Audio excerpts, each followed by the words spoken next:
This weekend, Jumanji The Next Level hits theaters, so today I'm going to stop and rank all 4 Jumanji films from the worst to the best.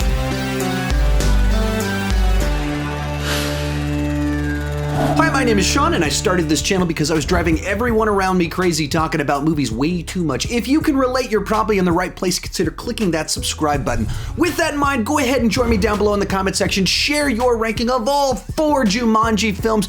We're going to disagree. That's the fun part. Let's just do it respectfully down below in the comment section. You might be thinking there are 3 movies with Jumanji in the title. What's the 4th one? If you don't know the backstory on this, the original Jumanji is based off the book Jumanji, and the book Jumanji had a sequel, Zathura, and Zathura was adapted into a film. And so there's kind of this 4th Jumanji film out there that's set in space, but it is based off the book that is the sequel to the book Jumanji. With that said, let's get started. Coming in last place is Jumanji The Next Level. As much as I was so pleasantly surprised by Welcome to the Jungle, this one kind of disappointed me to that same exact amount. Now, it's got all of the action and adventure of the previous film. In fact, the adventure side of things is bigger than ever with these big, wild action sequences. It has the same number of jokes as the previous film. It throws lots of stuff up at the screen to try and entertain. But what this movie was lacking for me was that central group dynamic that I just absolutely loved really about every other movie in this franchise, and it's just not here with this film because of the specific plot line they went with, where our main group kind of gets separated inside of it. Spencer's kind of missing for a while, Bethany's on her own side quest, and then you have these 2 old guys that get sucked into it, which leads to a set of funny jokes for a little bit while they don't understand what's going on, but then it just kind of keeps repeating that joke. And then we have our 2 college students that are with them that are just annoyed with them. So you don't have the group dynamic. You just have our lead actors hamming it up, having a lot of fun, which can be fun at times. But I just never got really as invested in this film as I did in all the other ones because the characters, the group dynamic, it just wasn't there for me. It also just, it follows the template of Welcome to the Jungle to a T. It has all the action, it has all the jokes, but the group dynamic was the heart of that movie. And when you remove that from the formula, you have a movie that kind of has no soul. And as I said in my movie review, it's kind of like you got a dessert that's all icing and no cake. Coming in 3rd place is Zathura, Jumanji in space, or kind of like the cousin of the franchise. It's another movie that just has a great cast, like all the films inside of this franchise. And a lot of the people in this one, it was kind of before they got famous. You got a young Josh Hutcherson, you got a young Kristen Stewart, who's actually pretty energetic inside of this film. Then you got Dax Shepard as kind of the astronaut that shows up in the middle of it. And then, of course, you've got a house flying through space on a big, exciting Jumanji adventure. It's also a movie directed by Jon Favreau, who of course did Lion King, Jungle Book, Iron Man 1 and 2. This is a guy that knows how to do big adventures, and you see him figuring it out with this film. It also at times has some great family dynamics, especially as you kind of get into what's going on with the 2 brothers and their trust issues and the parents and how that kind of factors into it. The big twist reveal that happens with the astronaut. Don't want to say too much about all of that in case you haven't seen the movie. What holds this one back for me is that you have this great concept, Jumanji in space. The house takes off, it's flying through the stars, robots are showing up.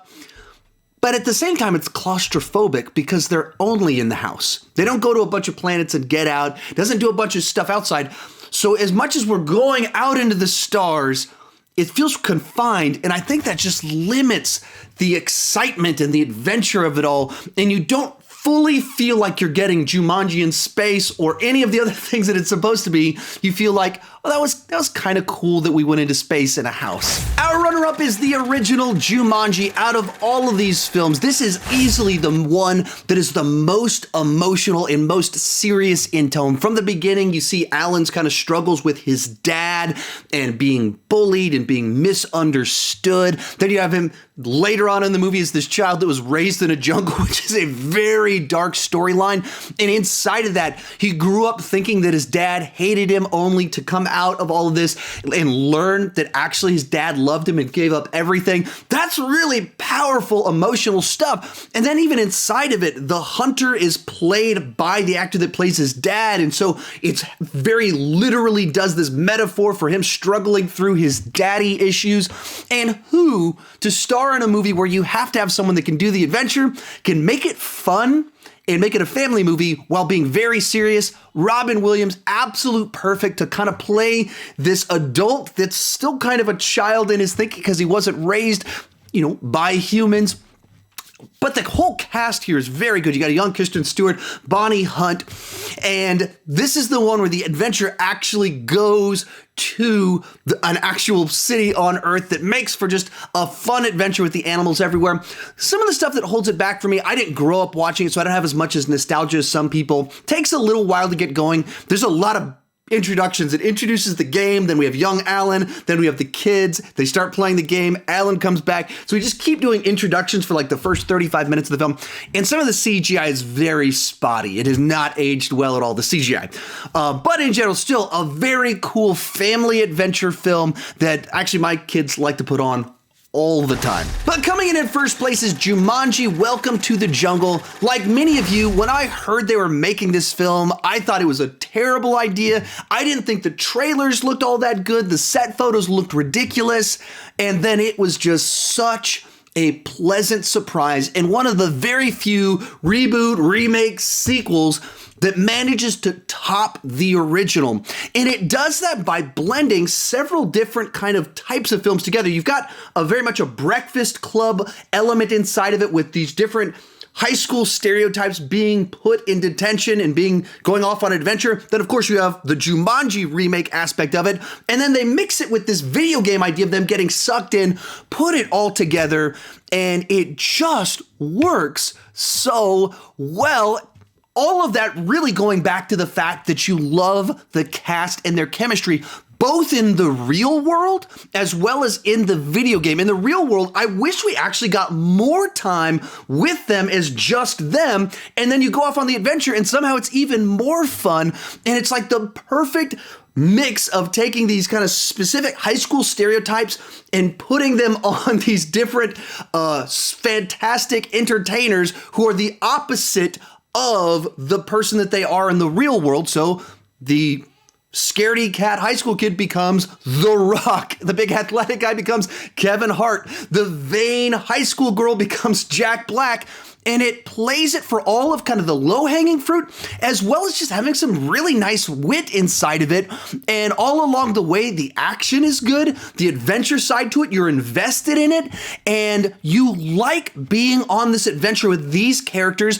And they found a way to even like subvert your expectations in how the dynamic will play out, especially with the Bethany and Martha, the way their relationship works with one another. It's not at all what you would think it would be, and it's so much more satisfying.